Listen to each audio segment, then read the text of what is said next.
It's easy and comforting to think that the activities of organised crime and terror groups are distant problems in faraway lands.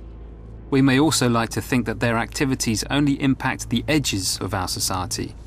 But these two groups are working closer together, and not just in the shadows, and not just in illegal goods and services. Their activities can be found at the heart of our everyday lives. Razors, batteries, anything you care to think of is now being faked, largely in factories in East Asia, but imported into the European Union with the assistance of traditional organised crime groups. In terms of people's everyday lives, cigarette smuggling is clearly one, alcohol smuggling as well, and also credit card fraud, that sort of thing. Misha Glenny is an award-winning author and former BBC correspondent. His recent book MacMafia has provided one of the clearest insights into how organised crime operates in different ways around the world. In the area which the largest number of people are involved, and that is the carding, what's called carding, bank phishing scams, credit cards and so on and so forth.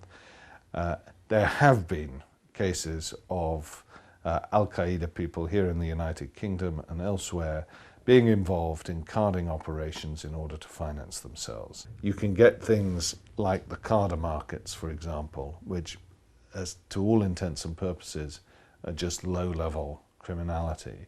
And then suddenly you find a botnet that's involved in a carder scam that is also involved in attacking Estonia or something like that. And you say, wait a minute, what's that guy doing there?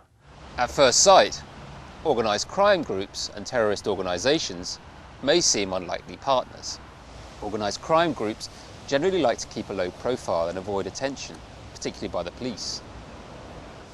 Whereas terrorist activities are all about eventually gaining a large amount of attention. Organised crime groups work purely for profit.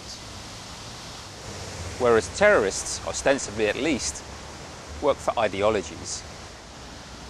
Organised crime groups will not let principles get in the way of financial gain. Whereas terrorist organisations justify many of their actions on political or religious principles. But these descriptions paint a very black and white picture. In fact, the reality is it's grey. Let's look at the nature of organised crime. I divide it into zones of production, Colombia, Afghanistan, for example, zones of distribution, northern Mexico, the Balkans, and zones of consumption, the United States, Western Europe.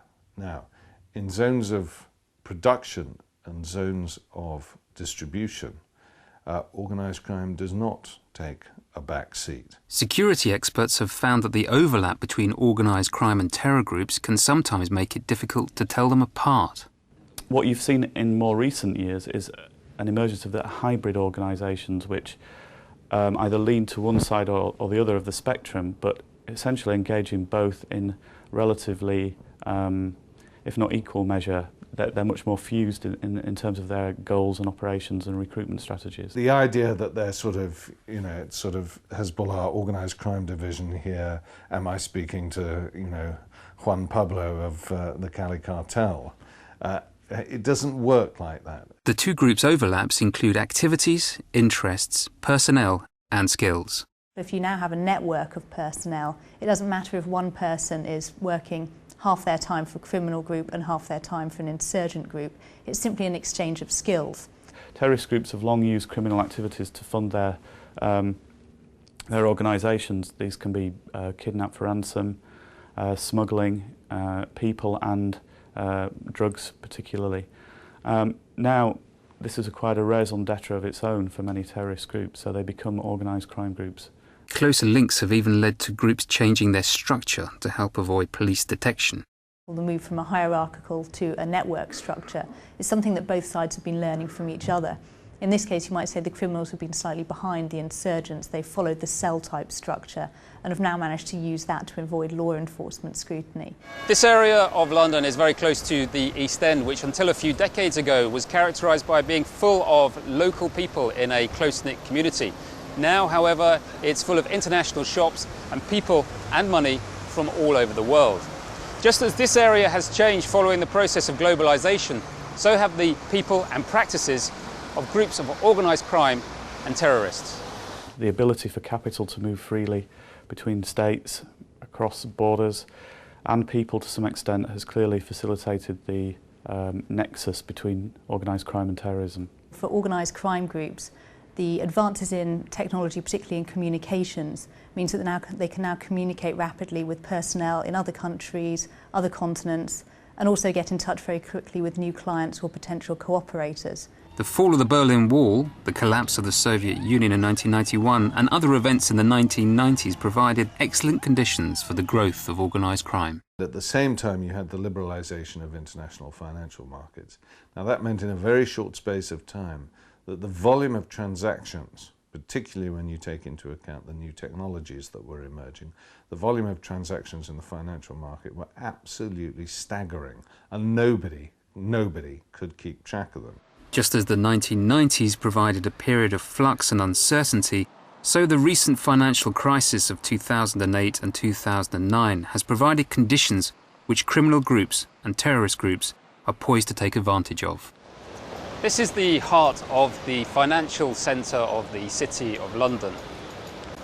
One of the worries that security analysts have pointed to is that with the financial crisis, there may be the right conditions now for organised crime and terrorist groups to invest in places such as these, which are now desperate for the capital and may be asking less questions about where it's come from.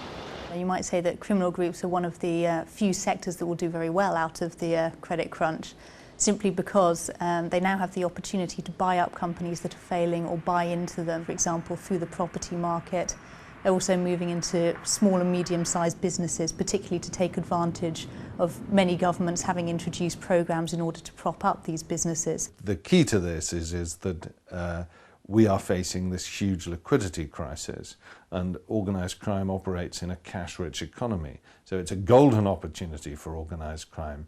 The relationship between terror groups and organised crime is a marriage of convenience, but that marriage too can hit the rocks. We're starting to see signs of emerging turf warfare between some groups, particularly in places such as Russia and Central Asia, where there's almost too much of a good thing for them. They're now trying to move in and trying to carve it up, and this is obviously resulting in turf warfare. I think you'll find that in most areas, like in narcotics, people who are coming in as newcomers have to listen to what their elders and betters are saying. If you want to try and take on the gangs running heroin into this country, be my guest. But even if I was Osama bin Laden, I'd think twice about taking those guys.